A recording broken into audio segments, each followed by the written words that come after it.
Alhamdulillah, wassalatu wassalamu ala Rasulillah Muhammad ibn Abdillah wa ala alihi wa ashabihi wa mawalah.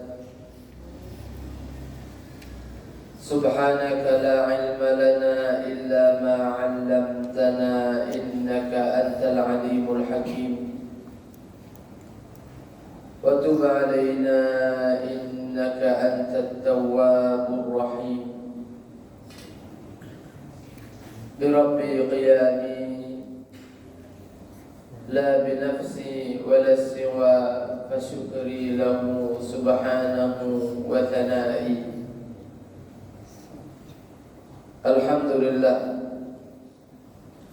bersyukur kita kehadirat Allah Subhanahu wa ta'ala atas karunia dan nikmat yang telah Ia limpahkan kepada kita,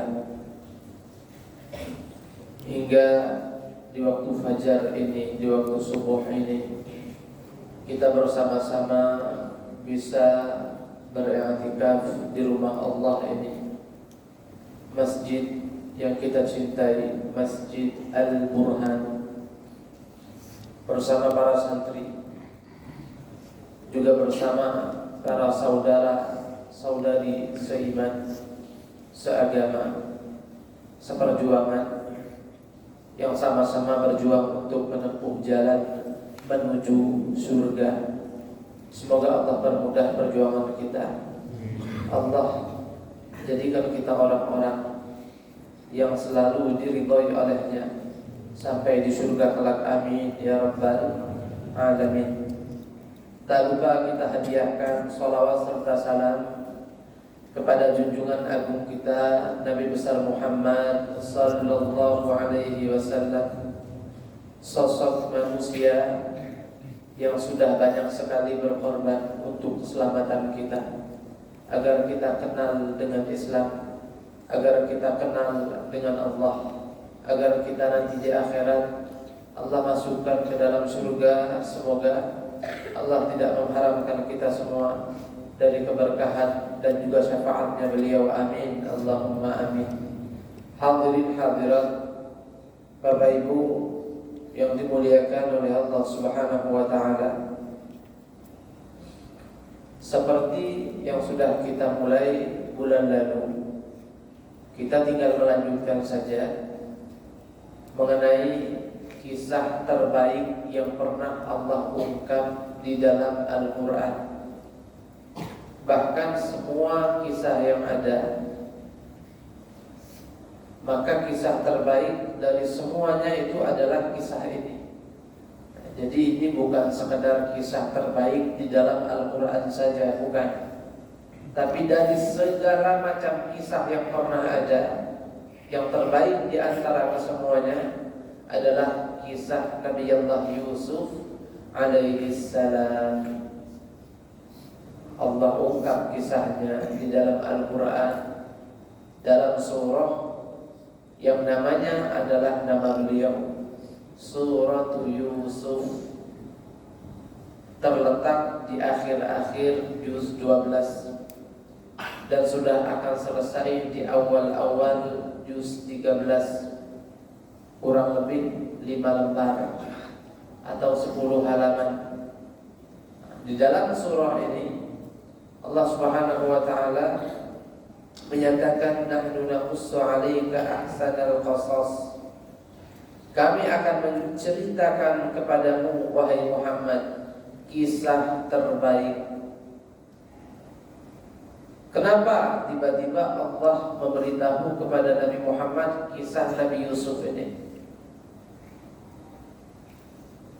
Karena diriwayatkan bahwasanya orang-orang Yahudi itu nantang Nabi Muhammad.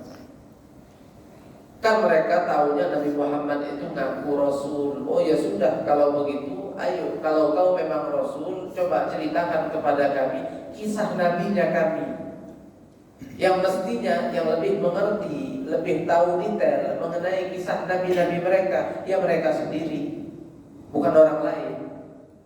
Apalagi orang Arab, tidak ngerti, mana ada yang tahu orang Arab kisah Nabi Yusuf. Orang-orang Yahudi tahu, tapi tentu apa yang Allah akan sampaikan di dalam surah ini jauh lebih detail ketimbang apa yang mereka ketahui. Akhirnya mereka datanglah, kalau kau memang Nabi wahai Muhammad, ayo beritahu kepada kami seperti apa sih sejarah hidup Nabi kami yang bernama Yusuf bin Yaqub bin Ishaq bin Ibrahim. Ini Nabi semua dia. Karim ibnul Karim ibnul Karim ibnul Karim, orang mulia, anaknya orang mulia, anaknya orang mulia, juga anaknya orang mulia lagi. Berantan 4 semua nabi, bahkan semua rasul, termasuk dari 25 rasul. Nabi Allah Yusuf, ayahnya Nabi Allah Yaqub, ayahnya lagi Nabi Allah Ishaq, ayahnya lagi Nabi Allah Ibrahim. Sebenarnya ketemu juga sama Nabi Muhammad di Nabi Allah Ibrahim. Kalau Nabi Muhammad dari Ismail bin Ibrahim, kalau Nabi Allah Yusuf dari Ishaq bin Ibrahim, kan dua berada itu. Nah, jadi orang Arab sama orang-orang Yahudi ini sebenarnya sepupuan Pak. Misahan. Iya, sepupuan. Karena kakek mereka, kakak adik, bahkan naik lagi ke atas ketemu di Nabi Ibrahim. Yang satu orang Yahudi, itu kakek mereka adalah Ishaq bin Ibrahim. Itu mereka ini kan anak-anaknya saudara Nabi Allah Yusuf, orang-orang Yahudi itu. Bapak mereka Nabi Allah Yaqub, bapaknya lagi Nabi Allah Ishaq bin Ibrahim. Kalau Nabi Muhammad ke Ismail bin Ibrahim, sampainya ke situ nasab beliau. Masya Allah. Tapi begitulah yang namanya kehidupan ini, banyak ceritanya. Belum tentu kakak adik bisa akor, belum tentu. Apalagi kalau sudah jauh turun ke bawah ya. Ada saja yang hasud. Lihat saja ini kisah Nabi Allah Yusuf alaihi salam. Beliau disakiti oleh para saudaranya sendiri. Sebab apa? Sebab saudara-saudaranya hasud, iri hati, dengki kepada beliau. Ini kandung ini penjelasannya, atau lebih tepatnya orang tua mereka sama-sama Nabi Allah Yaqub, anak Nabi Yaqub semua. Tapi ada satu yang dijahati akhirnya, namanya Yusuf. Ini kisah beliau. Tapi sehebat apapun si penjahat, ketika berbuat jahat, tetap yang akan menang adalah yang dijahati. Begitu. Itu sudah aturan Allah. Tidak di dunia yang dijahati itu menang, minimal nanti di akhirat. Iya, paling lambat yang dijahati itu menggapai kemenangannya di akhirat. Nah, bisa-bisa ketika di dunia. Nah, itulah kisah Nabi Yusuf, di antara contoh yang ada yang Allah ungkap di dalam Al-Quran. Jadi singkat kata, ahsanal qasas, kisah terbaik. Orang Yahudi nantang Nabi Muhammad, akhirnya turun surah full, satu surah isinya kisah Nabi Yusuf dari awal sampai akhir. Teman-teman Yahudi itu terkaget-kaget dia, lah benar yang disampaikan oleh Muhammad itu tentang cerita kita punya Nabi, tentang cerita kita punya orang tua yang bernama Yusuf bin Yaqub bin Ishaq bin Ibrahim alaihi wassalatu wassalam. Bahkan dia menyampaikan kepada kita kisah Nabi Yusuf dengan sangat detail seperti itu. Tak ada satupun dari apa yang dia sampaikan meleset. Semuanya tepat dengan apa yang ada di kitab-kitab suci kita, itu kata mereka. Tapi tetap baik. Wong kalau tidak mau beriman, dia tetap tak mau beriman, walaupun sudah diberikan berbagai macam bukti kenabian. Masya Allah. Jadi itu adalah sebab turunnya surah Yusuf. Ini di awal kisah ini dinyatakan awal mula sebab dengki dan irinya saudara-saudara Nabi Yusuf kepada beliau. Tahu tak pasalnya apa? Pasalnya pasal mimpi. Cuma gara-gara mimpi, kemudian mereka juga merasa memang Sepertinya ayah mereka ini kok jauh lebih menyayangi Yusuf ketimbang mereka. Itu alasannya. Sampai akhirnya Nabi Yusuf itu kemudian dibuang, dijual, diasingkan ke tempat yang sangat jauh secara tidak langsung. Sampai akhirnya terpisah dari ayah beliau dan juga dari ibu beliau dalam kurun waktu puluhan tahun lamanya. Nanti ketemu lagi tapi setelah Nabi Yusufnya tua, umur 50 tahun lebih, tepatnya umur 52 baru ketemu. Dari usia 12 tahun, Pak. Bayangkan si anak pisah dari bapaknya mulai saat usia 12 tahun. Ketemunya lagi kapan? Saat usia 52 tahun. Oh, itu udah tua betul Nabi Yakub itu. Masya Allah. Suatu ketika ini Nabi Yusuf ini mimpi.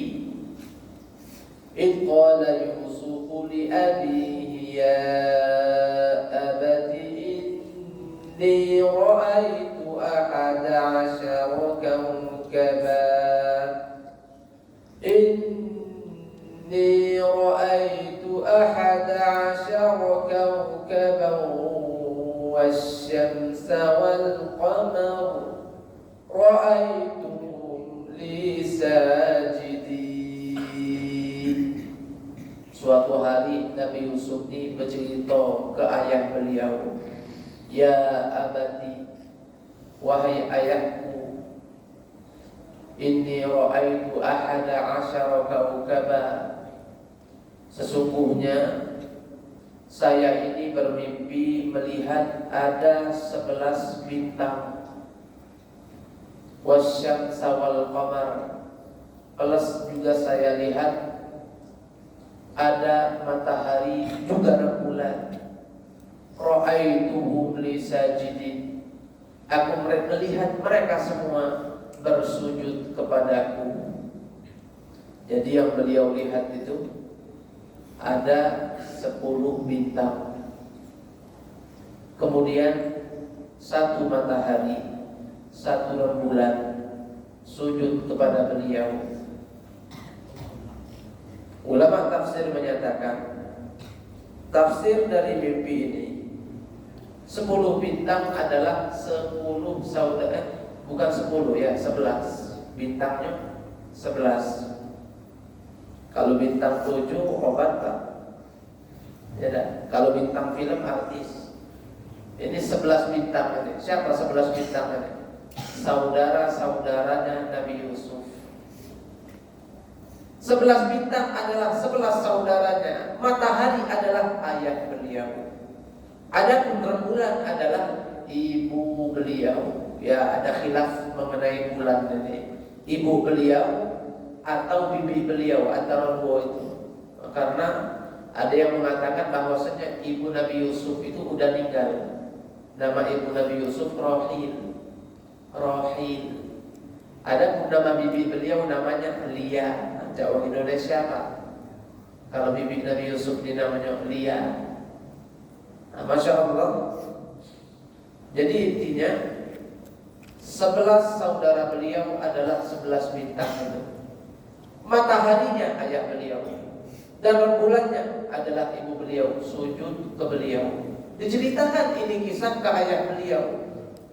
Ayah beliau ini kan Nabi Yakub, ilmunya sangat luas. Dengar ini cerita, ini kata Nabi Yakub, kamu ini nak jadi orang besar. Kata Nabi Yusuf kata Nabi Allah Yakub, la taqsus ru'yaka ala ikhwatik. La taqsus ru'yaka ala ikhwatik. Jangan kamu ceritakan kisah mimpimu ini kepada saudara-saudara. Jangan sampai fayakidu laka kaidah. Karena kalau mereka tahu kisah mimpimu ini, mereka akan membuat tipu daya terhadap dirimu. Maksudnya nanti mereka iri hati, mereka akan celakai kamu. Inna syaitana lil insani aduwwun mubin.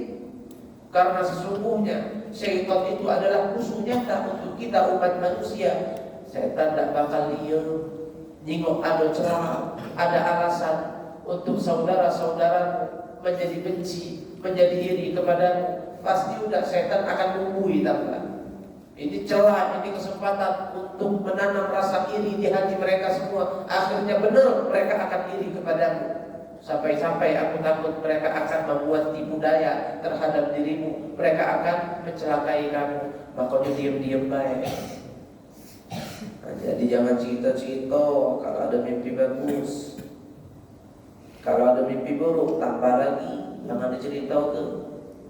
Nah, mimpi itu untuk pribadi, bukan untuk diekspos, apalagi diambu-ambui. Bukan. Oh ya, aku mimpi apa misalnya, mimpi ketemu Nabi ini, akhir dulu. Yakin aku. Bodoh tak tidur. Zikir tak sebelum tidur. Iya, kalau iya, insya Allah mimpi itu benar. Tapi juga jangan diubah. Kalau tidur tak bodoh, zikir pun tidak, itu kemungkinan besar setan menjelma. Iya. Jangan kita ini dikolah ke setan. Syekh Abdul Qadir Jailani bela tidak dikolahkan oleh setan. Bahkan bukan di dalam mimpi, di alam nyata bahkan. Nampak cahaya terang benderang saat beliau sedang beribadah. Cahaya ini bilang, "Ya Abdul Qadir, kamu ini ibadahnya hebat. Sudah lama aku amati kegigihanmu dalam ibadah. Cukup sampai di sini. Rafa'tu 'anka takalif.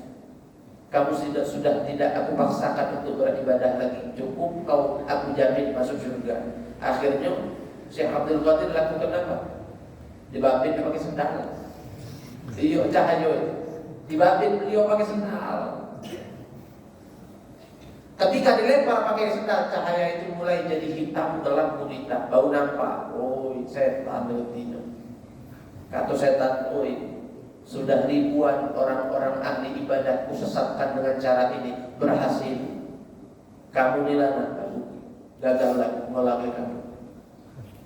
Jadi kata setan, aku udah ribuan orang-orang yang ahli ibadah jadi sesat gara-gara aku lakukan trik ini. Udah mereka tidak sholat lagi, mereka tidak ibadah lagi, bahkan mereka sudah banyak yang maksiat karena dapat jaminan surga dari aku, kata setan. Mereka kira aku benar adalah Allah. Apalagi kita yang biasa-biasa. Jadi kalau kita mimpi bagus, jangan sombong dulu. Mudah-mudahan benar, tapi tetap bukan untuk diekspos, bukan untuk diceritakan. Kata Nabi, Habib aulabi. Kalau mimpi bagus jangan diceritakan kecuali kepada dua orang saja. Pertama Habib, apa itu? Orang yang kita sayangi, yang kita cintai, dia pun sayang dan cinta kita. Itu satu. Jadi kalau kita cerita mimpi bagus, dia udah iri. Kedua, labib, orang yang pandai. Kalau kita kisahkan kisah mimpi kita, dia bisa berikan takwil yang tepat dan sembarangan.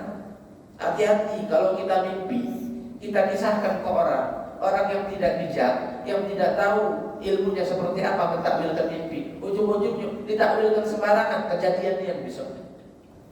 Kalau dia nakwilkan bagus lemah, kalau tidak kacau. Begitu. Ya. Alhamdulillah. Rasulullah SAW itu ada mengajarkan ar-ru'yas shalihah minallah, kata Nabi. Mimpi bagus itu dari Allah. Wal hulmu minasyaitan, adapun mimpi yang tidak bagus itu dari setan. Fa idza ra'a ahadukum ma yuhibbu fala yuhaddits bihi illa man yuhibb. Kalau ada di antara kalian lihat mimpi indah, lihat mimpi bagus, maka jangan diceritakan kecuali kepada orang yang dicintai olehnya.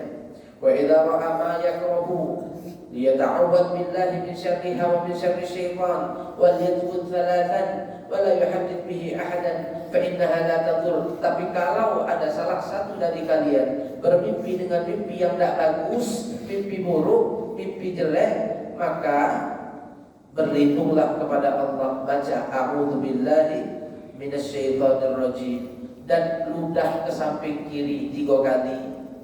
Nah, disuruh beludah lah. Tapi jangan beludah banyak ini, kotor kasur kita. Ya, lagi bangun tidur tuh habis mimpinya tidak bagus. Biar tidak kejadian, kata Nabi. Mimpinya itu meludah sedikit saja 3 kali setelah baca a'udzu billahi minasyaitonir rajim wala yuhaddits bihi ahada. Terus apalagi yang perlu dilakukan? Jangan ceritakan ke siapapun. Jadi kalau mimpi tidak bagus, baca a'udzu billah, terus berludah 3 kali, terus jangan kisahkan kepada siapapun. Fa innaha lan tadur. Insyaallah mimpi tersebut tak akan membahayakan dirinya. Ini dapat ilmu dari Nabi. Kalau mimpi tidak bagus, jangan sampai kejadian mimpi jelek itu di alam nyata. Baca a'udzu billahi minasyaitonir rajim, terus ludah sedikit saja sebanyak 3 kali di malam-malam itulah saat bangun. Kemudian jangan ceritakan kisah mimpi buruk itu kepada siapapun. Insyaallah kata Nabi, mimpi buruk itu tak akan berefek ke alam nyata. Kalau diceritakan bahaya besok. Masya Allah, alhamdulillah. Jadi ini cerita Nabi Yusuf ini pertama kali mimpi. Lihat ada 11 bintang, 1 matahari, dan juga 1 rembulan sujud kepada beliau. Kata Nabi Yakub, jangan ceritakan ke dulu kamu. Kaget mereka hasut kepada, mereka celakai kamu. Masya Allah. Wa kadzalika yajtabika rabbuk wa yu'allimuka min ta'wilil ahadits. Nah, ini Nabi Yusuf ini mengisahkan kisah mimpinya ke ayah beliau. Ayah beliau kan sangat cinta ke beliau. Udah tepat ditafsirkan oleh Nabi Allah Yaqub. Apa tafsirnya? Yajtabika rabbuk wa yu'allimuka min ta'wilil ahadits. Tuhanmu Allah akan memilihmu menjadi rasulnya. Nanti kamu jadi rasul. Allah akan memilihmu menjadi rasulnya. Wa yu'allimuka min ta'wilil ahadits. Dan juga Allah akan memberikan kepada ilmu takwil mimpi. Wa yutimmu ni'matahu 'alaik, dan Allah akan sempurnakan nikmatnya kepadamu. Wa 'ala ali Yaqub, dan juga Allah akan sempurnakan nikmatnya kepada keluarga Yakub, ya keluarga saya, kata beliau. Kama atammaha 'ala abawayka min qablu Ibrahim wa Ishaq, sebagaimana Allah juga telah sempurnakan nikmatnya sebelum kita, yaitu kepada Nabi Allah Ibrahim dan Ishaq. Nabi Ibrahim jadi nabi, Nabi Ishaq jadi nabi. Itu sempurna Allah beri nikmat kepada mereka. Kepada kita juga Allah akan sempurnakan nikmatnya. Inna rabbaka alimun hakim. Nah, Nabi Yusuf ini kan Pak, lihat 11 bintang sujud ke beliau. Kalau sudah jadi bintang itu berarti terang. Kalau sudah bintang berarti bagus, wong hebat juga. Nah, keluar dari sini kesimpulan bahwasanya benar saudara-saudara Nabi Yusuf juga orang-orang hebat, nanti akan jadi nabi. Itulah kama atammaha 'ala wa 'ala ali Yaqub, Allah akan sempurnakan nikmatnya kepada saudaranya, kepada anak-anaknya Yakub. Keluarga Yakub artinya apa? Anak-anak Yakub. Jadi Nabi Yakub punya anak 12 kan? 12. 10 saudara itu kandung, sebapak seibu. Nabi Yakub atau maaf Nabi Yusuf, saudara kandungnya cuma 1, namanya Bunyamin. Nah, Nabi Yusuf 2 beradik kandung sama Bunyamin, seayah seibu. Sisanya 10 lagi itu seayah saja mereka, namun tidak seibu, dari ibu lain. Nah, mereka semua ini jadi nabi. Loh, kan mereka jahat. Mereka kan menjahati Nabi Yusuf, itu benar di awal. Tapi akhirnya Allah menerima tobat mereka. Di akhir surah kita tahu ada kalimat, ya abana astaghfir lana dzunubana inna kunna khati'in. Mereka minta maaf kepada ayah mereka Nabi Yakub, dan mereka meminta kepada Nabi Yakub untuk memohonkan pengampunan dari Allah untuk mereka. Akhirnya Allah ampuni mereka. Cerita panjang, ujung-ujungnya jadi nabi juga mereka.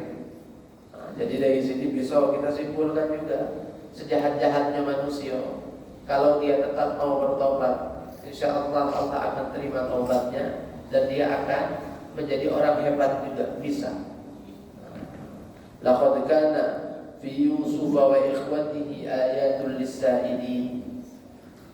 Qala qailun minhum la taqtulu Yusufa wa alquhu fi ghayabatil jubbi yaltaqithu ba'du as-sayyara in kuntum fa'ilin. Jadi Nabi Yusuf punya saudara 11 orang. Teko beliau jadi 12 wong. Siapa saja itu nama-namanya? Ya, sedikit kita kenali mereka.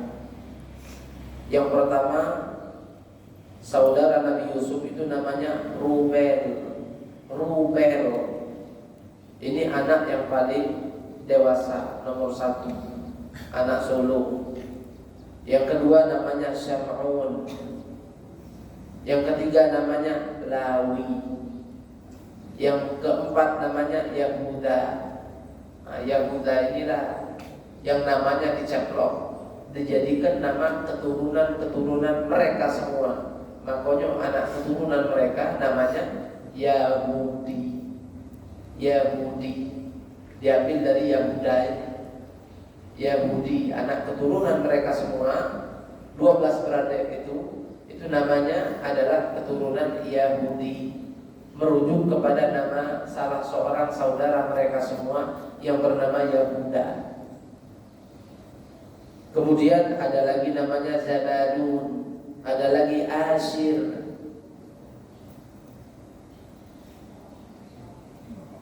ada lagi namanya Dan, ada lagi namanya Neftali, ada lagi namanya Jad. Terus sisa 2 Nabi Yusuf, kemudian yang terakhir adalah Bunyamin. Jadi Nabi Yusuf ini anak Nabi Yakub yang ke-11. Yang ke-12 Bunyamin. Nah, itu nama-nama mereka. Kita kata di sini nama ini ya. Kata deh Yusuf, ada Yusuf. Wah, ganteng dah. Ganteng. Nabi Yusuf ini kan Nabi paling ganteng, tapi setelah Nabi Muhammad. Iya, setelah Nabi Muhammad. Nah, kegantengan Nabi Yusuf itu kan seperempat semua kegantengan yang ada. Separuhnya buat Nabi Muhammad, sisanya seperempat lagi untuk kita rame-rame. Makanya banyak yang lepas kayak gitu tadi. Ya, itulah adanya siswa kita ngembek. Alhamdulillah. Nabi Yusuf adalah Nabi tertampan setelah Nabi Muhammad Sallallahu Alaihi Wasallam. Nah, jadi mereka ini entah bagaimana ceritanya, baca tahu juga Pak, kisah cerita mimpi Nabi Yusuf kebongkar juga dari mulut-mulut. Nabi Yusuf cerita juga ibu beliau. Iya. Nah, kalau tidak salah di situ ada yang terdengar, mulai jadi obrolan. Nah, di kalangan saudara-saudaranya, uji kabar Yusuf ada mimpi. Oh, apa mimpinya? Ya, dia nengok ini. Oh, begitu ya. Akhirnya mulai tampak iri hati mereka itu. Nah, belum lagi mereka ini tidak suka dengan sikap ayah mereka sendiri yang sangat nampak jelas dan mencolok, lebih sayang kepada Nabi Allah Yusuf. Ya maklum lah sebenarnya, namanya anak bungsu, dan lebih disayangi. Ya udah ada apa-apa. Toh kita juga saat masih kecil yang paling disayangi kita, masih lucu kan. Sudah besar dikit kecingoan baru air muda, tidak lucu lagi. Nah, mulai akhirnya sayang bapak kita tuh pindah ke adek. Dan sudah begitu. Itu udah hukum alam seperti itu sudah. Kaget anak ya lah besar-besar kalau sudah kayak sayang ke cucu pula Pak ya. Jadi anak-anak lah besar kalau lah kawin nanti sayang pindah ke mana? Ke cucu. Dan sudah begitu aturan alam semesta ini. Jadi memang yang lebih bungsu itu seringkali lebih disayangi. Apalagi Nabi Yusuf ini, yo lucunya minta ampun pasti. Ini manusia paling ganteng setelah Nabi Muhammad. Jadi pas dia lucunya minta ampun, terus bagus pula akhlaknya. Ya bagaimana tidak calon Nabi. Terus lagi beliau kabarkan ke ayah beliau, aku mimpi ini Pak. Nah kelihatan sudah, ini cikal bakal menerus. Ya jadi orang tua itu akan sangat sayang kepada anaknya Yang dia lihat ini potensi jadi penerus saya, itu pasti akan jadi anak yang paling disayangi. Antum ini jadi santri pasti paling disayang kan? Iya, pastilah, tak mungkin tidak. Antum ditaruh di pompes bukan dibuang, bukan dibuang. Justru karena sayang, sudah duduk di pesantren, hafal Quran pula tambah disayang. Kalau udah balik ke rumah itu sudah yang lain kalah kan? Yang memang biasa di rumah, tidak kalah sama kita. Ditanya, nak makan apa? Duit jajan ada nak berjalan kemana kita? Liburan ini. Yang udah di rumah belum tentu. Kenapa? Ya antum ini berpotensi jadi penyelamat mereka di dunia dan di akhirat. Yang pintar berdoa, yang sudah hafal Al-Quran, bisa beri syafaat nanti untuk mereka di akhirat, pastilah. Jadi kalau andai kata antum lebih disayangi, udah semestinya begitu. Nah kalau tidak, jangan diri dengan kita punya saudara. Misalnya kita punya adik bungsu, kita mak sama bapak nih sayang ke adik ketimbang aku, ya biar tidak apa-apa, tidak masalah. Ya, yang namanya cinta tidak harus memiliki. Jadi kita sayang bapak kita, sayang ibu kita, tidak harus hati ibu kita itu buat kita. Nah, jadi masya Allah, memang tidak menyamaratakan anak-anak kita itu dalam fikih hukumnya makruh. Ada yang kita lebihkan ketimbang yang lain, itu makruh pak hukumnya. Kenapa? Bisa mengakibatkan ada iri hati, kecemburuan sosial di antara anak-anak kita. Tapi kalau alasannya adalah sesuatu yang sifatnya agama, tidak apa-apa. Yang satu lebih soleh, yang satu lebih rajin sholatnya, yang satu lebih berbakti, nampakkan tidak apa-apa, tidak makruh. Nampakkan kalau kita lebih sayang kepada yang itu tidak makruh. Kenapa? Untuk menjadi motivasi bagi yang lain agar mereka juga mau jadi sesoleh itu. Jadi akhirnya terbongkar juga cerita Nabi Yusuf ini, mimpinya ke saudara-saudara beliau. Akhirnya mulai mereka ngatur rencana. Ada akor kalau saya ini terus. Wadah nyoba sutatun.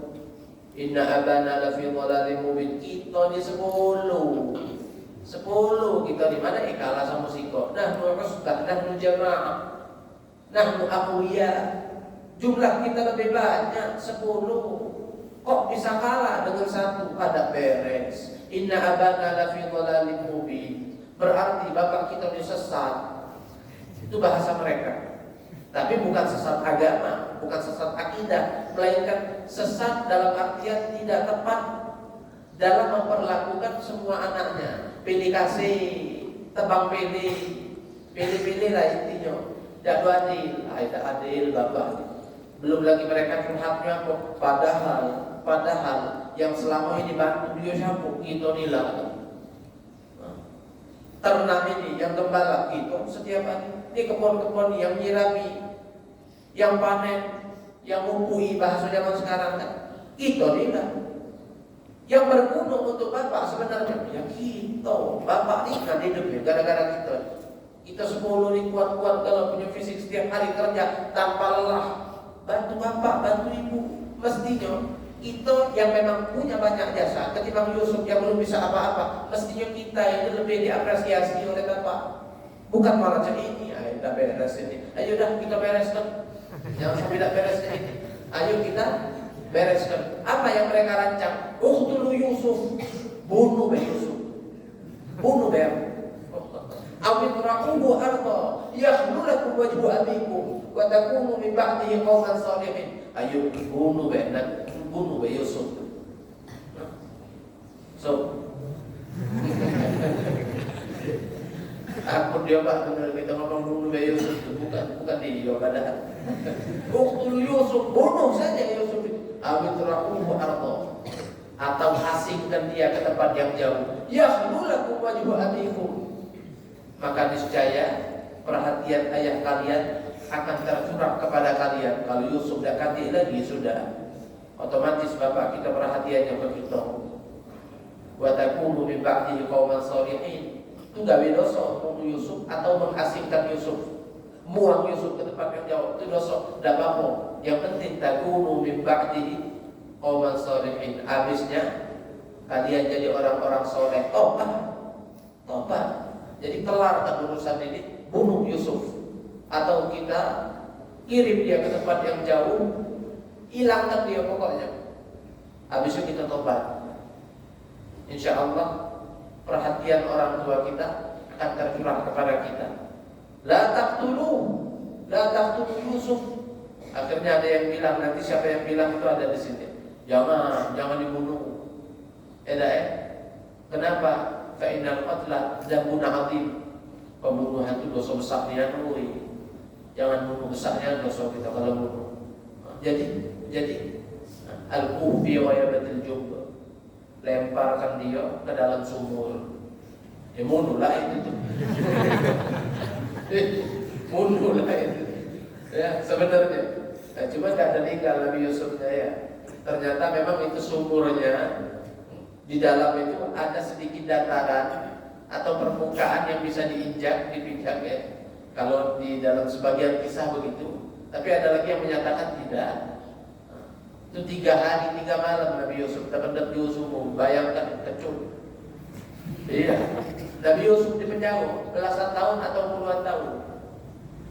Kalau tidak salah sampai 30 tahun dalam penjara. Tapi Nabi Yusuf ngomong, aku 30 tahun di penjara, tapi tidak lebih menyedihkan ketimbang aku 3 hari dalam sumur. 3 hari di dalam sumur itu lebih menyusahkan aku. Itu kata Nabi Yusuf.